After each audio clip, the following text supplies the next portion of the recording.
అర్థం చేసుకుందాం. మరి దేవుని యొక్క మహాకృప దయని బట్టి మరి ఈ నెలంతా భయంకరమైన పరిస్థితులు ఎదురైన వైరస్ భయపెడుతున్న ఆరాధనలు మందిరానికి వచ్చి ఆరాధించుకునే భాగ్యం లేకపోయినా మరి వాక్యము కొరవైనా మన అనుగ్రహాల్లో ఉన్నవారు మీరు అందరూ కూడా మరి ప్రార్థించుకుని వాక్యాన్ని చదువుకుని ఆత్మీయంగా బలపడుతున్నారని విశ్వసిస్తున్నాను. అలాగే మరి మీరేదో కొద్ది గొప్ప మరి సెలవు ఉన్నట్టు వారు ఇని మరి బలహీనులు కాకుండా దేవుని బలపడాలని ఆశిస్తూ ప్రార్థిస్తూ ఉన్నాం.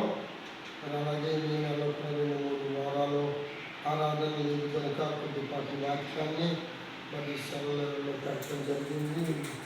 ఈ జూన్ నెల మనకి పునరుద్ధాన దినం ఆరాధనలోకి వచ్చాం. మరి ఈ దినం కూడా కొద్ది మాటలు మరి సెలవు ద్వారా మీకు అందించాలని ఆశపడుతున్నాను. మరి మీరందరూ కూడా విని విశ్వసించి బలపడాలని ఆశిస్తున్నాను. మరి దేవుని చేతులైతే వచ్చిన వారానికి దేవుడు మనకు మార్గం సరళం చేస్తే మరి జూన్ నెల 2 ఆరాధన 2వ తారీఖు వీలైతే ప్రభుత్వం దేవుడు కనికరిస్తే ప్రభుత్వం అలా గీస్తే మరి మనందరం కూడా ఆరాధన పెట్టుకుందాం. మరి మీరు ఉన్న స్థలాల్లో కూర్చుని మాట్లాడాలని విశ్వసిస్తున్నాను. మరి మీరందరూ బాగుండాలని అనుకుంటున్నాను. బాగుండాలని దేవుని సన్నిధిలో ప్రార్థిస్తున్నాం. ఎందుకంటే మరి మే నెల కాడ నుంచి మీ గృహాలను దర్శించలేదు,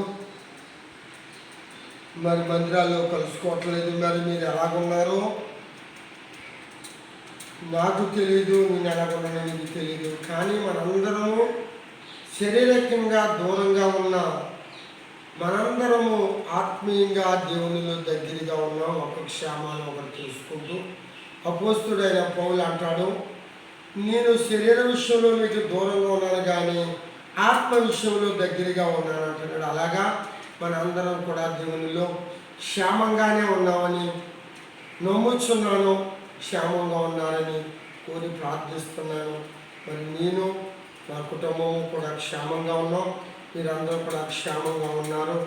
మరి దేవుని మహాకృప బట్టి మరొకసారి వాక్య భాగంలోకి వెళ్ళి వాక్యం చదువుకుని దేవునిలో మనం బలపడదాం. మనము దేవుని బిడ్డలము, దేవుడు మన పక్షంగా ఉన్నాడు అది మనం నమ్మాలి. ఎందుకంటే నమ్ముట నీ వలనైతే నమ్మువానికి సమస్తము సాధ్యం అన్నాడు యేసయ్య. ఒకసారి యేసయ్య దగ్గరకు ఒక పిస్టులు వ్యాధి కలిగిన వారిని తీసుకుని వచ్చారు. ఆయన శిష్యుల దగ్గరికి తీసుకెళ్ళారు. ఆ శిష్యులు ప్రార్థించారు, తగ్గలేదు, ఆ వ్యాధి పోలేదు. ఆ తల్లిదండ్రులకి మరి ఆయన శిష్యులు బాగు చేయలేదు కనుక మరి ఈయన కూడా బాగు చేయలేడేమో అని అనుమానం వచ్చి, అయ్యా నీ శిష్యులు ప్రార్థించేదేం జరగలేదు, నీ వలన ఎవరినైతే నా కొడుకులు బాగు చేయని ఆయన తల్లిదండ్రులు తీసుకొచ్చారు. అప్పుడు ఆయన చెప్పిన మాట ఏంటంటే, నమ్ముట నీ వలనైతే నమ్ము అని సమస్తము సాధ్యం అన్నాడు.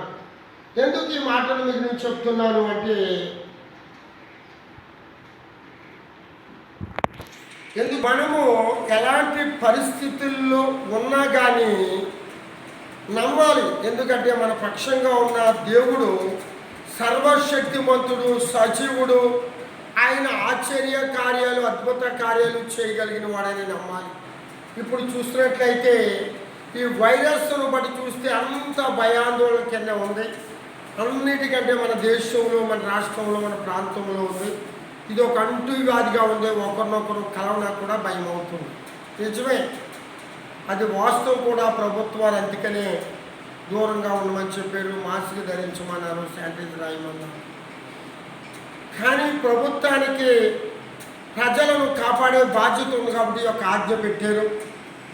డాక్టర్లు చేయగలిగింది చేస్తున్నారు.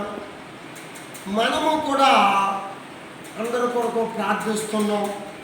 అలా ప్రార్థిస్తున్న మనము మన దేవుడు ఎంత శక్తిమంతుడో నువ్వు విశ్వసిస్తే, నమ్మితే నీకు ఆ కార్యం కనబడతాడు. అలాగని ఆ వైరస్ ఉన్నవారి దగ్గరికి వెళ్ళమని కాదు, అలాగని వైరస్ ఉన్నవారితో కలిసి తిరగమని కాదు. కానీ ఒకవేళ అనుకోని పరిస్థితుల్లో వైరస్ ఉన్న వారి దగ్గరికి మనం వెళ్ళినా, అనుకోని పరిస్థితుల్లో వైరస్ ఉన్నవారు మనతో కలిసి తిరిగినా అంటకుండా కాపాడుతాడని దేవుడు మీకు వాగ్దానం చేస్తున్నాడు.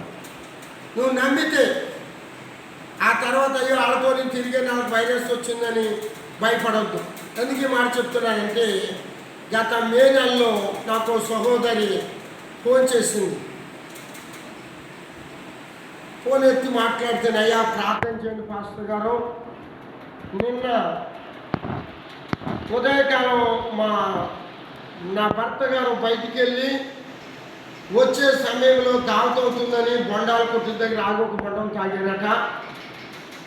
ఈరోజు అతనికి పాజిటివ్ వచ్చిందండి, మాకు భయం వద్ద ప్రార్థన చేయండి అని. ఎందుకు ఈ మాట మీకు సాక్షాత్తుగా చెప్తున్నా తెలుసండి? దేవుని మహాకృపను బట్టి ఆ భర్త గారికి కానీ ఆమె కానీ దేవుడు రాలేదా, క్షేమంగానే ఉన్నారు. గత మే నెలలో మొదటి ఉన్నారు.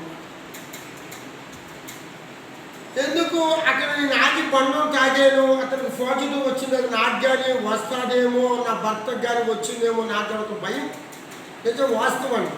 కానీ మనలో విశ్వాసం ఉండాలి. ఓ మాటలు మీకు జ్ఞాపకం చేసి నేను వాక్యంలోకి వెళ్తాను. మొదటి సమూయేలు గ్రంథము 17వ అధ్యాయము. మొదటి సమూయేలు గ్రంథము 17వ అధ్యాయము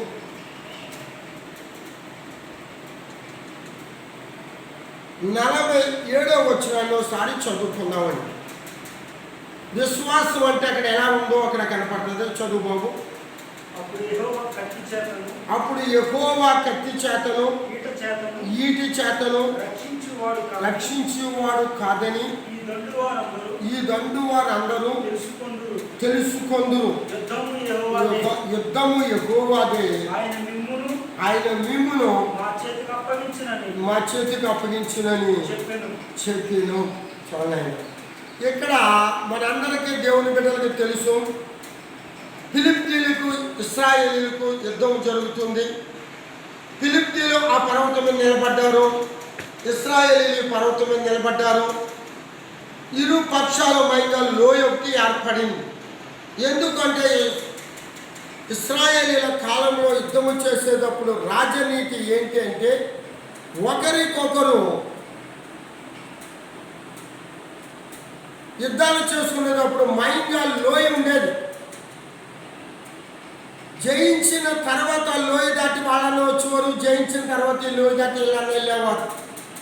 జయించక మునుపు వాళ్ళ రాజనీతి ఏంటంటే లోయ అవసరం, వాళ్ళు లోయ దాటి రారు. జయించిన తర్వాత వాళ్ళు ఓడిపోయి పారిపోతున్నప్పుడు ఇలా లోయ దాటి వెళ్ళేవారు, వాళ్ళు పారిపోతుండే ఇలా లోయ దాటి వెళ్ళేవారు. అది రాజనీతి కాబట్టి ఆ లోయ ఉండేది వాళ్ళకి. అందుకని ఆ పర్వతం మీద ఈ పర్వతం మీద నిలబడి మైంగా లోయ ఉన్న వాళ్ళు యుద్ధాలు చేసేవారు సరిహద్దుల్లో. అప్పుడు అదే రీతిలో ఫిలిష్తీయులు పర్వతం మీద ఉన్నారు, ఇశ్రాయేలు పర్వతం మీద ఉన్నారు. ఫిలిష్తీయుల దండులో గాతు గొలియాతు అని 6 మూరల జాడు ఎత్తిగలిగిన వాడు ఉన్నాడు. వాడు ముఖానికి రాగి శిరస్రాణం పెట్టాడు, ఒంటికి రాగి శిరస కవచం ధరించాడు, యుద్ధ బూటులు ధరించాడు, ఈటే పట్టుకున్నాడు. ఆడి ఈటే నేత కానీ దూడంత ఉందని ఆ బైబిల్లో రాయబడి ఉంటుంది. వాడిని చూడగానే ఇశ్రాయేలీయుల ప్రజలందరికీ కూడా ధైర్యం చెడిపోయింది. వాడి మీద మనం బాణం వేస్తే వాడికి తగలదు, వాడు బాణం వేస్తే మనకు తగులుద్ది. వాడి మీద మనం బాణం వేస్తే ఒక బాణం కూడా వాడికి గుచ్చుకోదు. వాడు వేస్తే బాణం మనకి తగిలి మనం చనిపోతాం. అందులో వాడు యుద్ధ సూర్యుడు, వాడు చాలా బలాఢ్యుడు. వాడు వేసే బాణం పెద్ద బాణం వేయగలుగుతాడు. మనం వాడికంటే చిన్నవాళ్ళం కదా. మనం వేసే బాణం వాడి దృష్టిలో ఈనుపులలాగా ఉంటుంది. వాడు వేసే బాణం మన దృష్టిలో జువ్వక కట్టిన బద్దలాగా ఉంటుందనే ఆలోచనలో ఇశ్రాయేలీయులు అందరూ కూడా గడిచిపోయి యుద్ధం చేయట్లేదండి. 40 రోజులు వాడు ప్రకటన చేస్తున్నాడు, మీలో ఒక్కడుంటే రండి అయ్యాలని చెప్పండి, మేమందరం నీకు లొంగిపోతూ ఉన్నారు. 40 రోజులు ఇశ్రాయేలీలు కానీ, ఇశ్రాయేలీల సైన్యాధిపతులు కానీ, సేనాధిపతులు కానీ, రాజు కానీ వాడి మీద దానికి వెళ్ళలేకపోయారు. ఎందుకంటే ఇశ్రాయేలీలు అందరూ కూడా ఆడి పై రూపాన్నే చూస్తున్నాడు కానీ వాడి వెనకాలన్న దేవుడు ఎలాంటోడో తెలుసుకోవట్లేదు. వీళ్ళ వెనకాలన్న దేవుడు ఎలాంటోడో తెలుసుకోలేకపోతున్నాడు. ఫిలిష్తీయులు దేవత ఒక రోజుని దేవుని మందస్సు ఎదుట సాగిపడింది. ఫిలిష్తీయులు దాగోను దేవత ఆ మందస్సు ఎదుట గోడలో పడిపోయి పీకి చేతులు తెగిపోయిన ముందు ఉండిపోయి ఆ సంగతి ఆ ఫిలిష్తీయులకు తెలుసు. మా దేవత ఇశ్రాయేలీలు దేవుని మందస్సము ఎదుట ఉండదు. ఆ సంగతి ఫిలిష్తీయులకు తెలుసు. ఆ మందస్సం మన దగ్గర ఉంటే రోగం వచ్చేసింది బాబోని భయపడుతున్నారు. అయినా వాళ్ళ ధైర్యం చేసి దేవుని బిడ్డలైన ఇశ్రాయేలీయుల మీద తిరుగుబాటు చేయటానికి నిలబడ్డారు. ఇంత గొప్ప కార్యం అనుభవించిన ఇశ్రాయేలీయులు కానీ, ఇశ్రాయేలీయులను పరిపాలించే సౌలు రాజు కానీ, ఇశ్రాయేలీయుల సైన్యాధిపతులు కానీ, సేనాధిపతులు కానీ మన వెనకాల ఉన్న దేవుడు ఎంత గొప్పవాడు అనే సంగతి మర్చిపోయింది. హల్లెలూయా. మీకు ఎందుకు చెప్తున్నానంటే ఈనాడు మన దేవుడు ఎంతో శక్తిమంతుడు. మనం జీవం కలిగిన దేవుడిని ఆరాధిస్తున్నాం. మన దేవుడు మన పక్షంలో ఉన్నాడనే ధైర్యం నమ్మకం మనకు కలగాలి. ఆ విశ్వాసం కలగాలి. అలాంటప్పుడు గణాంధ్ర కడపు లోయలో నడిచిన నీకే అపాయం సంభవించదు. నీ దుడ్డి కళ్ళ నీ దండము నన్ను ఆదరించేయని దావీదు చెప్పిన మాట మనము నెరవేరుతాం. హల్లెలూయా. ఆ విశ్వాసం ఉన్న దావీదు ఫిలిష్తీయుడైన గొలియాతు మీదకి యుద్ధానికి బయలుదేరుతానన్నాడు. రాజుగారు కౌరంపాడు. కొన్ని ప్రశ్నలు అడిగాడు, కొన్ని సమాధానం చెప్పాడు. సర్లే నాయన నువ్వు యుద్ధానికి వెళ్తున్నావు కాబట్టి మరి తప్పనిసరిగా ఈ బాణం పట్టుకో, ఈ డాల్ పట్టుకో, ఎద్ద డ్రెస్ వేయమని ఎద్ద డ్రెస్ వేసాడు. ఆ ఎద్ద డ్రెస్ వేసుకుని దానిలో కొడుకుని ముందుకెళ్ళాము. అప్పుడు అన్నాడు, అయ్యా ఈ డ్రెస్తో వెళ్తానని చెప్పేస్తాడు. నా దేవుడు నాకు ఇచ్చిన వర్షాలు ఉంది, నా దేవుడు ఆండ చేతికి అప్పగిస్తాడు, నాకు విశ్వాసం ఉందని తీసి పాడైంది అన్నాడు. అవన్నీ తీసి పాడేసి అక్కడ ఆ చరిత్రలోకి వెళ్తే మనకు టైం లేదు కానీ ఆ లోయలో దిగాడు. అంటే దావీదు తగ్గించుకున్నాడు. 5 నున్నటి రాళ్ళు ఏరుకున్నాడు. 5 నున్నటి రాళ్ళు ఆత్మ బలానికి స్వాభిస్తున్నాడు. ఒడిశాల చేత పట్టుకున్నాడు. ఆ లోయలో పడి ఆడుతున్నాడు. నీకు ముందు చెప్పాను, యుద్ధం చేసేటప్పుడు ఆలో పర్వతం మీద ఏలో పర్వతం మీద ఉంటారు, లోయ ఉంటుందని చెప్పాను. ఇతడు ఆ పర్వతం మీద లేడు, ఈ పర్వతం మీద లేడు, లోయలో ఉన్నాడు. ఇది దేనికి సాదృశ్యం? తగ్గింపు జీవితానికి సాదృశ్యం. తను తాను తగ్గించుకునేవాడు హెచ్చింపబడతాడు, హెచ్చించుకునేవాడు తగ్గించబడతాడు. ఆ లోయలో పడి యేసయ్యా సింహాల నుంచి తప్పించు, ఎలుగుబంటి నుంచి తప్పించు. ఈ సున్నత లేని ఫిలిష్తీయుడు నిన్ను నీ సైన్యాన్ని ఎందుకు తిరస్కరిస్తాడయ్యా? ఆ ఎలుగుబంటి కంటే సింహానికంటే ఇది ఇంకా తక్కువడు, ఇది నా చేతికి అప్పగిస్తాను నాయన అని ప్రార్థన చేసుకుంటా మనసులో ఆరాధించుకుంటా లోయలో పోతుంటే ఈ సంగతి గాతు అయిన గొలియాతు దగ్గరికి వెళ్ళింది. ఆ గొలియాతుకి వార్త వెళ్ళింది, అయ్యా నేటికి 40 రోజుల తర్వాత ఇశ్రాయేలీలో నీ ఎవరో ఒకడు ఉన్నాడంటే నేను చంపడానికి యుద్ధానికి వస్తున్నాడంటే ఎవరు రాని చూడ్డాడని గొలియాతు ముందు నడుస్తున్నాడు. గొలియాతు వెనకాల బాణాలు పోసుకుని ఒకడు వస్తున్నాడు. పర్వతం వైపు వచ్చేది ఎదుర్కొని ఎవరు కనపడతలేదు. ఏడ్రా నైవేద్యంలో చూడకున్నాడని చూపించమంటే ఎవరో ఎదుర్కొంటా లేడు.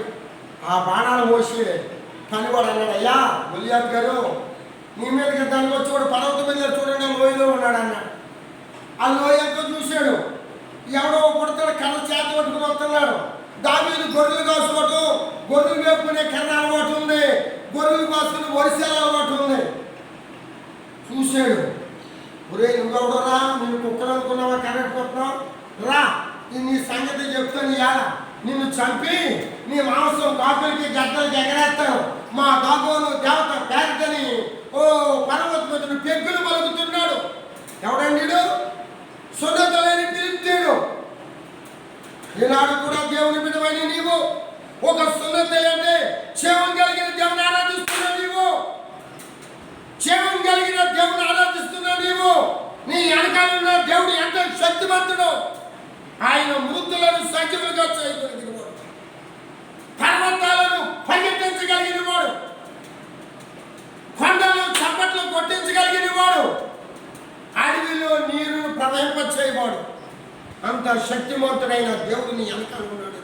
నీకు నమ్మకము విశ్వాసం ఉన్నట్లయితే నువ్వు నిలబడినప్పుడు కార్యము దేవుడు చేస్తాడు. ఆ నమ్మకం ఆ విశ్వాసం లేకపోతే నీవు కూడా భయపడిపోతావు. అన్యోజనుల మాటలకు నువ్వు లోపడతావు.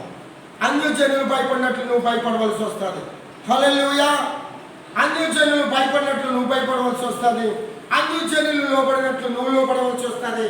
అన్యోజనులు ప్రవర్తించిన నువ్వు ప్రవర్తించబడుతుంటారు. ఈ కోవిడ్ కాలంలో అన్యజనులు భయపడుతున్నారు. దేవుని బిడ్డగా నువ్వు భయపడవలసిందో దేనికో తెలుసా? నా దేవుని ఎదుట నేను ఎలా ఉన్నాను, నిర్దోషిగా ఉన్నానా, నిష్కలంకుడిగా ఉన్నానా, కళంకం లేకుండా ఉన్నానా, నా దేవుని ఎదుట యథార్థంగా ఉన్నానా, నా దేవుని ఎదుట నమ్మకంగా ఉన్నానా, నా దేవుని సన్నిధిలో నేను పరిశుద్ధంగా ఉన్నానా, నా దేవునికి నమ్మకంగా కనపడుతున్నానా అని నువ్వు ఆలోచించి నీ దేవుని దృష్టిలో అయినా లోటుపాట్లు ఉంటే వాటిని సరి చేసుకో. దేవునికి వ్యతిరేకంగా నువ్వు మాట్లాడిన మాటలకు కానీ, దేవునికి వ్యతిరేకంగా నువ్వు చేసిన పనులకు కానీ, వాక్యాన్ని మీరి నువ్వు జీవించిన జీవితానికి దేవునికి భయపడు. కానీ దీనికి భయపడవలసిన లేదు. అలాగని భయపడొద్దన్నాను కదా అని నేను కరోనా పేషెంట్లో తిరగమలేదు. కానీ ప్రభుత్వం ఇచ్చిన సూచన మేరకు మాస్క్ పెట్టను, శానిటైజర్ ధరించుకొని నీ పనులు చేసుకోవడానికి అభ్యంతరం లేదు. హల్లెలూయా. ఆ తర్వాత నీ పక్కన నీ దేవుడు ఉన్నాడు. దావీదు ఆ నమ్మకంతో వెళ్ళాడు. ఇలాగ దూషిస్తున్న గొలియాతు దావీదు కనబడతలేదని ఒకసారి అలాగా ఆ కిరీటం ఇలా చూస్తున్నాడు. దావీదు ఏం చేస్తే వెళ్తున్నాడని చెప్పింది మీకు. పాటలో పాడుకుంటే వెళ్తున్నాడు, దేవుడు స్తుతిస్తాడు, దేవుడు ఆరాధిస్తాడు. ఈ గొలియాతు మాట్లాడిన మాటలన్నీ దావీదు చెవులో పడ్డాయి. అప్పుడు దావీదు అంటున్నాడు, మనం చదవబడిన 17వ వచనం 47వ వచనం అదండి. అప్పుడు దావీదు ఏమంటున్నాడంటే, నాయన దేవుడు కత్తి చేత ఈటి చేత రక్షించేవాడు కాదని, దేవుడు యుద్ధం చేస్తాడని, యుద్ధం చేసేవాడు ఆయనని, ఆయన శక్తి చేత బలము చేత కాక తన ఆత్మ ద్వారా చేసేవాడని నేను ఈరోజు నిరూపిస్తాను. ఈ రోజు నేను నా దేవుడు నిన్ను నా చేతికి అప్పగిస్తాను. ఆ సంగతి నాకు తెలుసు. ఈ పర్వతం మీద మా ఇశ్రాయేలీయులు ఎవరికీ తెలుస్తలేదు, మా సైన్యాధిపతులు తెలుస్తలేదు, మా సేనాధిపతులు తెలుస్తలేదు, మా రాజుకు తెలుస్తలేదు. ఆ సంగతి అందరికీ నువ్వు చెప్పిస్తాను. దా నేను దేవుని పేట దగ్గర దానికి వస్తానని ఆ గొలియాతు మాటలిన తర్వాత దావీదు ఆ మాటని కానీ బయలుదేరింది. అలా బయలుదేరి ప్రార్థన చేసుకుంటూ వెళ్తున్న దావీదుకి ఎప్పుడైతే గొలియాతుకి దావీదు కనపడలేదు, ఎక్కడున్నాడు? పైన ఉన్నాడండి, పర్వతం మీద ఉన్నాడు. ఎత్తు దేనికి సాదృశ్యం తెలుసా? ఆహ్వానికి, గర్వానికి, హెచ్చింపు. లోయ దేనికి సాదృశ్యం తెలుసా? దీన స్థితికి, తగ్గింపుకి, విధేయతకు సాదృశ్యం.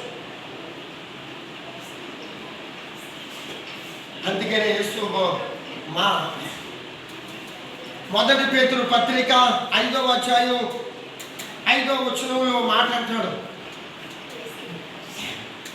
మొదటి పేతురు పత్రిక 5వ అధ్యాయం 5వ వచనంలో చూడండి, అక్కడ చక్కని మాట ఉంటుంది.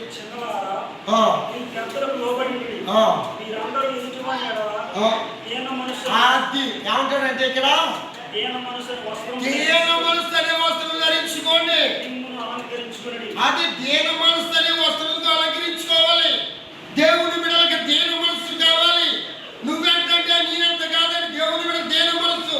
నువ్వు దేవునికి విరోధముగా నువ్వు జీవించే వద్దలో కానీ దేవుని దగ్గర దీన మనస్సు కలిగి నువ్వు జీవిస్తే నీ పక్షంగా దేవుడు యుద్ధం చేస్తాడు. దావీదు ఆ దీన మనస్సు అనే వస్త్రాన్ని ధరించుకుని పోతున్నాడు.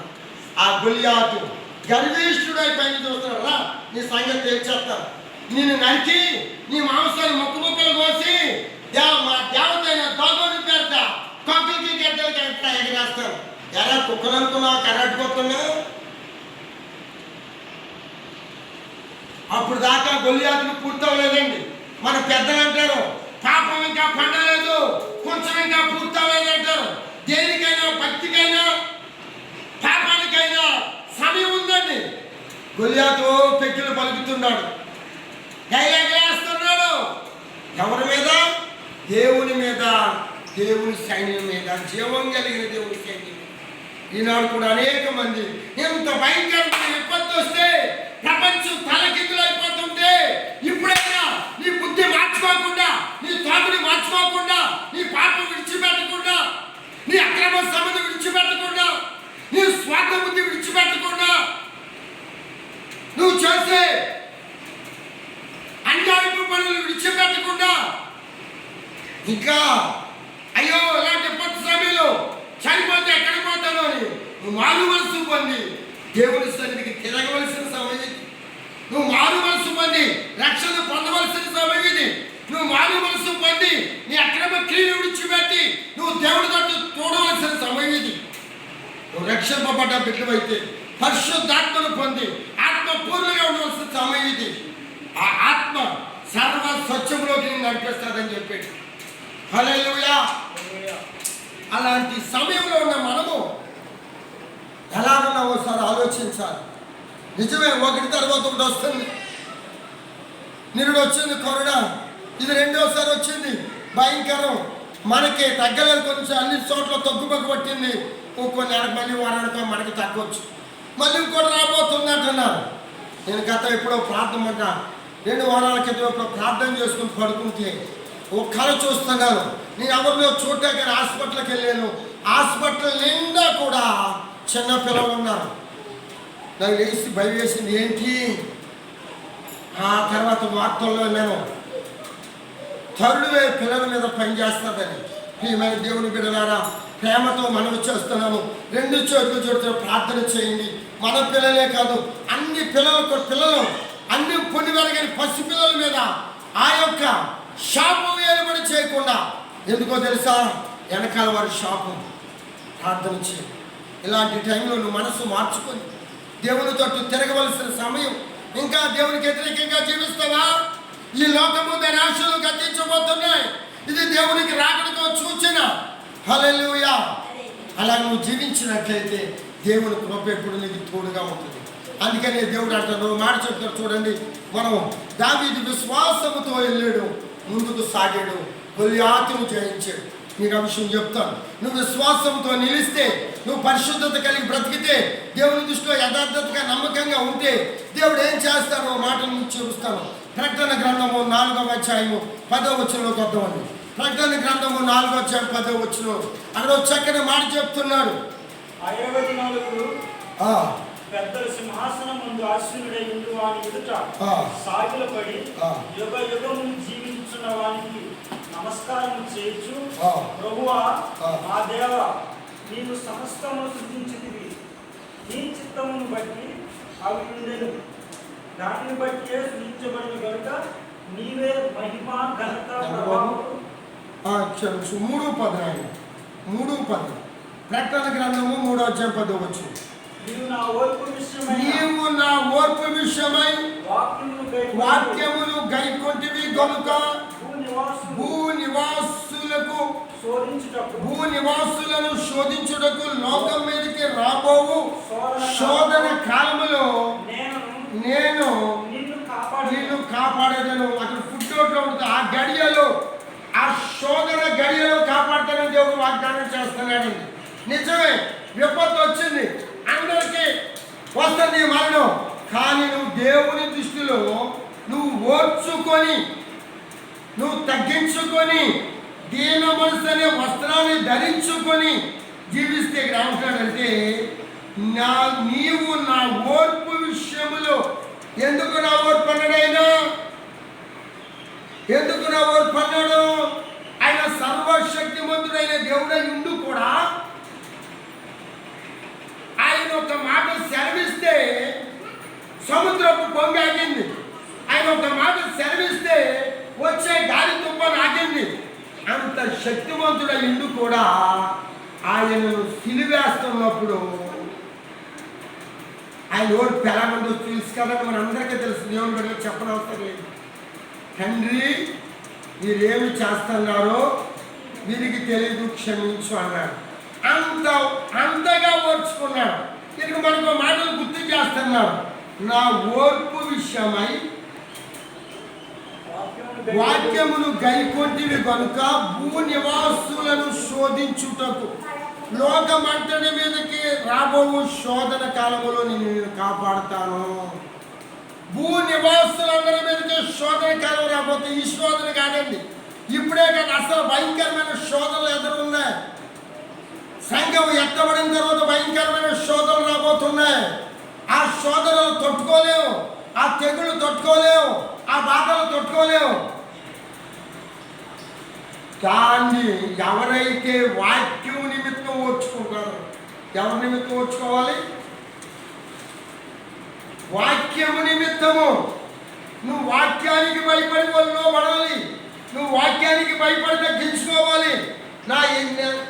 నా యేసయ్య నా కొరకు, పాపము లేని పరిశుద్ధుడు నా యేసయ్య నా కొరకు సిలువలో ప్రాణం పెట్టాడు. నా యేసయ్య నా కొరకు. కొంచెం దూరంగా కూర్చోండి. ఆ దేవుని నిమిత్తం ఓర్చుకోవాలి. నువ్వు ఓర్చుకోలేవు, సహించుకోలేవు. దేవుడా దేవుడా అంటే ప్రయోజనం ఏంటి? ఇక్కడ అంటున్నాడు, లోకం మీదకి రాబోయే శోధన కాలంలో నిన్ను నేను విడిచిపెడతానన్నాడు. ఆయన అక్కడ చూడండి, కాపాడుదును. ఎప్పుడు కాపాడుతాడు దేవుడు? తన బిడ్డలు ఎప్పుడు అనాథులుగా విడిచిపెడతాడు. తన బిడ్డలు ఎప్పుడు సిగ్గుపరచడు. దేవుడు కాపాడుతాడు. నువ్వు దేన మనసు అనే వస్త్రాన్ని ధరించాలి.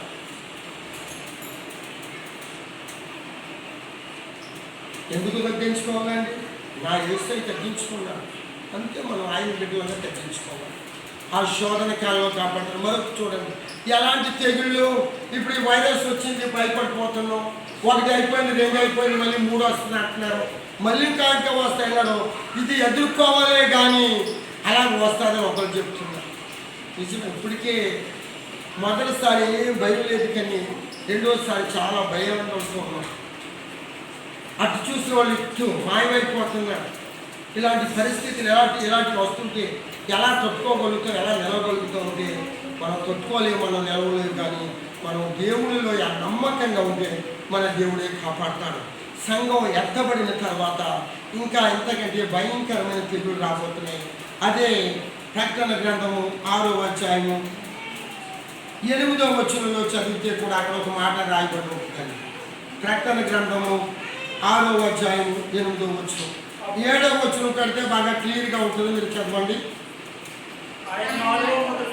ఆయన 4వ ముద్రని ఇప్పినప్పుడు రొమ్మని 4వ చెవి చెప్పగానే విని అప్పుడు నేను చూడగా ఇదిగో పాండు వర్ణము గల ఒక గుర్రము కనబడెను.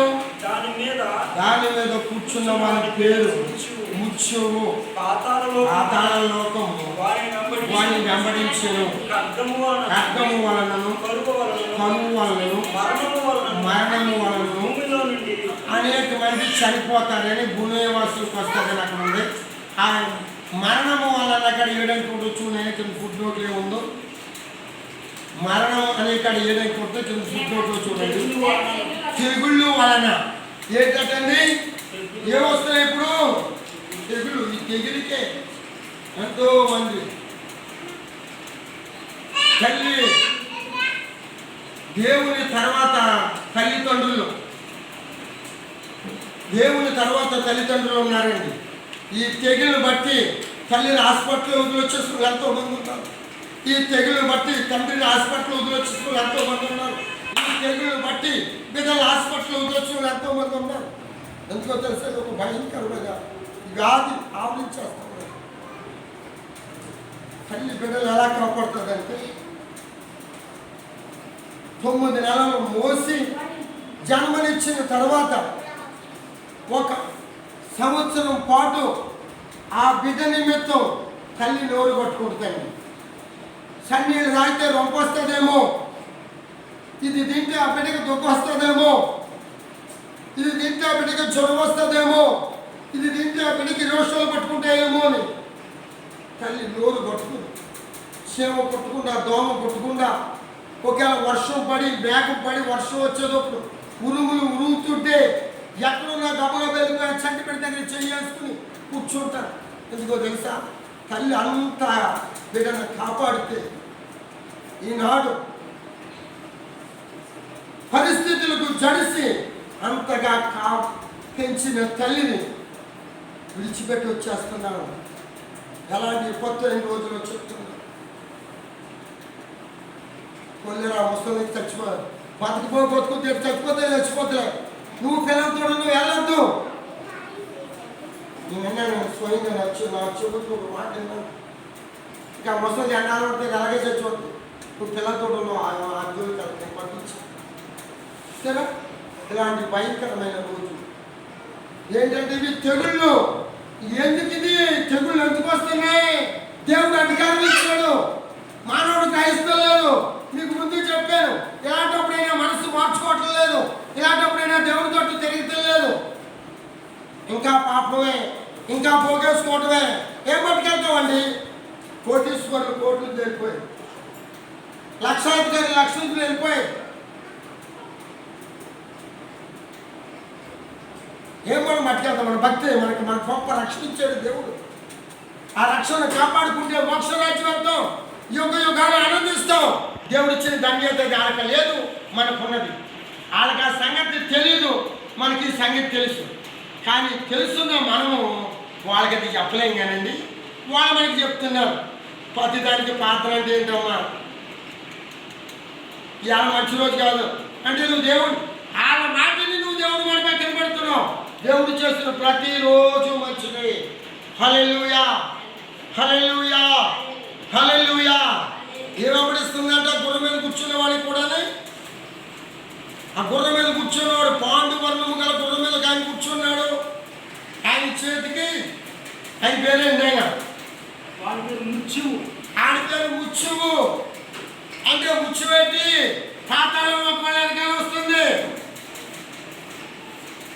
పాతాళలోకం ఆయన వెంబడించాడు. అది పాతాళంలో పడడానికి వస్తుంది. మీకు అర్థం కాదు మాట చెప్తున్నాను. మనకు ముళ్ళ చెట్లు ఉన్నాయి కదా, ఒకరు గడపను మొక్కలు పోతున్నారు. వెనకాల ఉన్న వాళ్ళు ఏం చెప్తాం? ఏరుకుంటూ పోతాం. అలా కాదండి. ఇప్పుడు ఆ గుర్రం మీద కూర్చున్నావు, ముత్యువు చంపుకుంటూ పోతున్నాడు, పాతాళం వెనకాల లాక్కుంటూ పోతున్నాడు. ఎలాంటి రోజులు చూడాలి. ఇంకా విపత్తి దీనికి భయపడిపోతున్నాం కదా. దీనికంటే ఇంక మనం వచ్చే సంవత్సరం ఈ వైరస్ రాదు అని ఎవరో చెప్పలేదు. ఇంకా ప్రమాదాలు. ఏమో వాక్యం చెప్తుంది, నేను కదండి దీనికి పాల్గొనడం.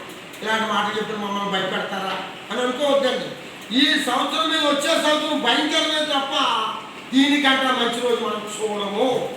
కానీ ఒక మాట మీకు నేను చెప్తున్నాను, ఆ యేసయ్యను నువ్వు వెంబడించి ఆయనకు లోబడితే అలాంటి విపత్కర పరిస్థితుల్లో ఆయన దాచి పెడతాడట. చూడండి, ఆ మాటను కూడా మీకు చూపిస్తాను. ఆ ముందు చదివాం కదా, భూలోకం మీదకి రాబోయే 3:10 ఉంది. నా ఓర్పు విషయమై వాక్యమును గైకొంటివి కనుక భూనివాసులను శోధించుటకు లోకమంతటికి రాబో శోధన కాలంలో నేను నిన్ను కాపాడతాను. ఎంత భయంకరమైన రోజులు రానివ్వండి, ఆయన అంటున్నాడు కాపాడతాను. ఏమంటున్నాడు? కాపాడతాను. ఇంకా అంతకంటే ఇంకేముందండి? మీకు ఇందాక చెప్పింది కదా, తల్లి తన బిడ్డను ఎలా కాపాడుకుంటుంది, తల్లి తన బిడ్డను ఎలా కాపాడుకుంటుందండి, ఎంత జాగ్రత్తగా కాపాడుకుంటుంది. కానీ నా యేసయ్య మాట అన్నాడు, కన్న తల్లి అయినా నిన్ను మర్చినేమో కానీ నేను నిన్ను మరువను. ఇంకో మాట చెప్తాడండి, చూడండి, యెషయా గ్రంథంలో మాట అంటాడు, దేవుడు మనల్ని ఎలాగ కాపాడుతాడో. యెషయా గ్రంథం 47వ అధ్యాయం అనుకుంటున్నాను. ముదిమి వచ్చే వరకు, ఎప్పటి వరకు కాపాడుతాడట? ఒక మంచి మాట అక్కడ చెప్తాడండి. యెషయా గ్రంథం 47వ అధ్యాయం అనుకున్నాను, చూసుకోను. 46వ అధ్యాయము, యెషయా గ్రంథం 46వ అధ్యాయము 4వ వచనం. అమ్మా 3వ వచనం చదవండి. మీకు కొన్ని విషయాలు అర్థం కాదు. 3వ వచనం వరకు చదవండి. 3వ వచనం. యాకోబు ఇంటి వారులారా, ఇశ్రాయేలీయులో శేషించిన వారులారా, గర్భమున పుట్టినది మొదలుకొని నా చేత భరించబడిన వారులారా, తల్లి ఒడిలో కూర్చున్నది మొదలుకొని నేను చంక పెట్టుకున్న వారులారా, నా మాట ఆలకించండి. ఏమన్నాడండి? యాకోబు ఇంటి వారులారా, ఇశ్రాయేలీయులు